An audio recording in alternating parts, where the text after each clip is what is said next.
Hello दोस्तों, नमस्कार, जय सिया राम। इस वीडियो में आज हम आपके लिए आ चुके हैं कक्षा 8वीं की गणित। कक्षा 8वीं गणित में आज हम आपको बताने जा रहे हैं अध्याय 9। अध्याय 9 का नाम क्या है? पाठ का नाम है क्षेत्रमिति। पाठ का नाम क्या है? क्षेत्रमिति। और क्षेत्रमिति में आज हम आपको बता है प्रश्नावली 9.1 बता रहे थे। 9.1 में हमने आपको कहा था, बता दिया था। 9.1 में हमने 9.1 का पहला क्वेश्चन करवा दिया था, कंप्लीट करवा दिया था। और 9.1 का ये दूसरा क्वेश्चन है। दूसरा क्वेश्चन भी बहुत अच्छा क्वेश्चन है, महत्वपूर्ण क्वेश्चन है। कौन सा है? वीआईपी क्वेश्चन है भैया। एक ऐसा प्रश्न जरूर पूछा जाएगा।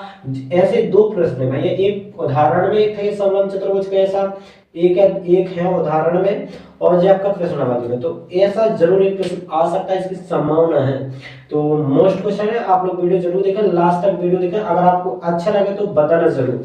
और ये क्वेश्चन क्या कह रहा है वो हम आपको बताएं, समझाने का प्रयास जरूर करें। अगर आपको समझ में आ जाए तो लाइक और कमेंट जरूर कर देना, बताना जरूर है।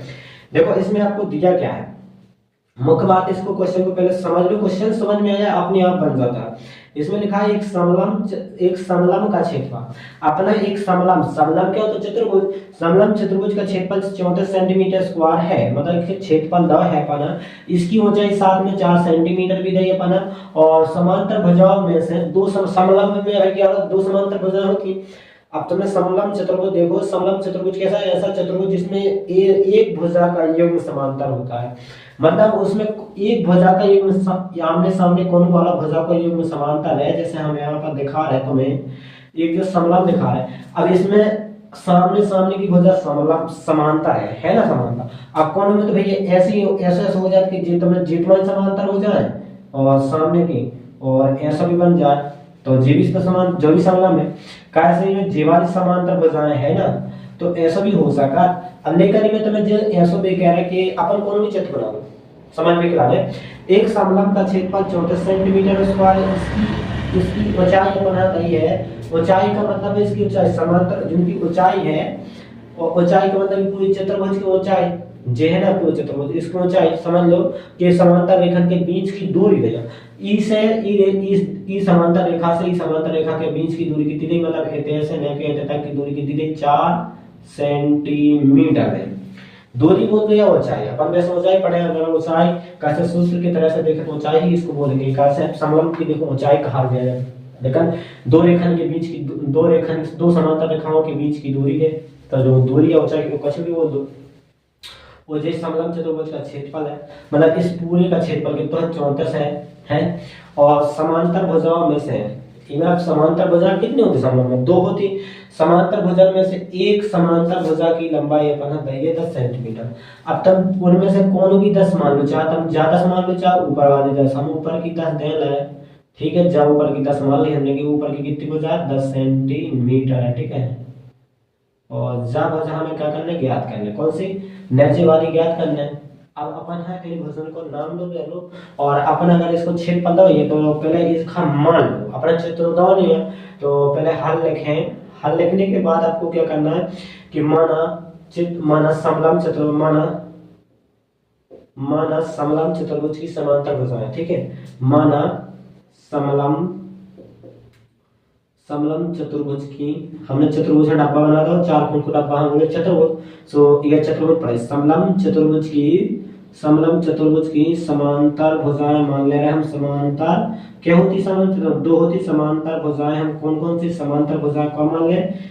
एक मान ले हम ए बराबर हमने मान लो 10 दी है हमें, ए बराबर 10 सेंटीमीटर दी है। और दूसरी मान ले रहे हैं हम बी, तो ए और बी में मान ली हमने, तो बी ज्ञात करना, तो बी में हम क्वेश्चन मार्क लगा दे रहे हैं। और तथा इन समांतर रेखाओं की बीच की दूरी नहीं तो, तथा इनके बीच की दूरी या इनकी ऊंचाई तथा इनकी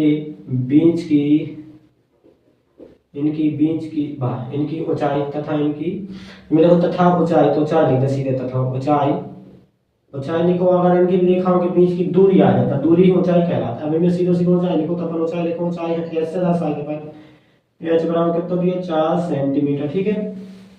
और अपन एक समलंब चतुर्भुज का क्षेत्रफल दाई है, तो लिखें जो कि अब लिखेंगे प्रश्न के अनुसार। तो प्रश्न क्या कह रहा है कि ये समलंब चतुर्भुज का क्षेत्रफल 34 सेंटीमीटर। का कह रहा हो कि समलंब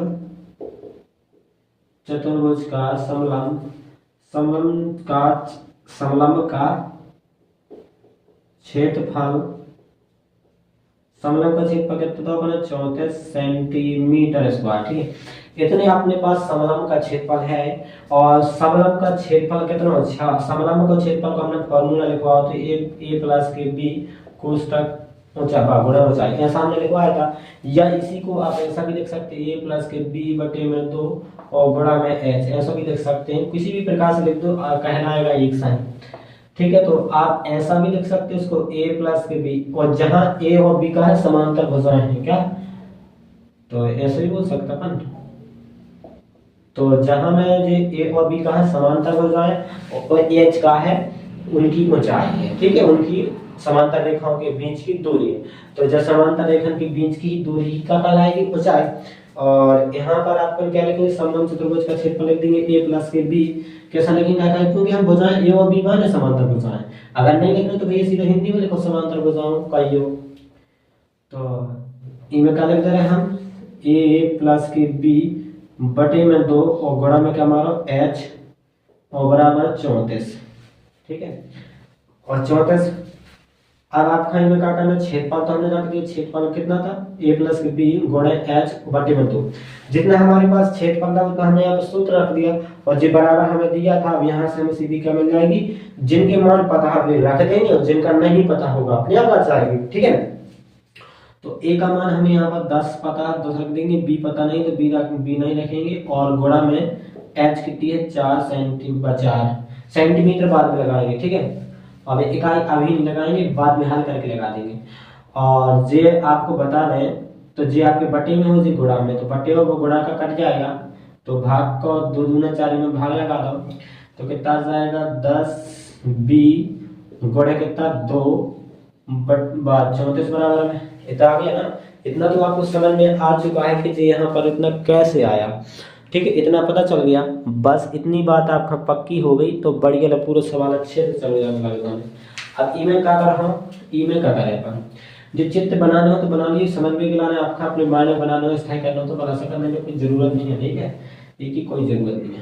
अब आपका क्या करना है, जो समीकरण याद करो, समीकरण में क्या करते थे, 2 पार्ट में गुणा में रहता तो भाग में चला जाता, गुणा का पक्षांतर कहाँ हो जाता था, भाग में। तो यहाँ पर 10 प्लस के b और जो गुणा का पक्षांतर कहाँ जाएगा, भाग में, तो 34 के नीचे आ जाएगा, 34 के बटे में नीचे कहलाता भाग, तो नीचे आ गया। और अपन भाग लगा दे हैं तो 2 का भाग लगा देंगे, तो 2 का भाग देंगे तो 17 आ जाएगा, 17 आ गए तो 17 आ गो, तो 2 का भाग देगा मतलब 17 आ गए, तो b बराबर क्या हो जाए 9 से पक्षांतर का 2 से 10, और b बराबर क्या आ जाएगी 17 में से 10 नहीं तो कितनी बची, बस 17 में से 10 में 7। और इकाई आती है हमारी सेंटीमीटर, तो हम यहाँ पर भुजा आती है सेंटीमीटर में, और स्क्वायर में थोड़ी रहती तो उनको सेंटीमीटर लगा दें। अब आपकी क्या आ गई b बराबर 7, मतलब दूसरी भुजा हमारी कितनी आ गई 7 सेंटीमीटर, मतलब लिख देंगे अतः समलंब चतुर्भुज की दूसरी भुजा समलंब चतुर्भुज की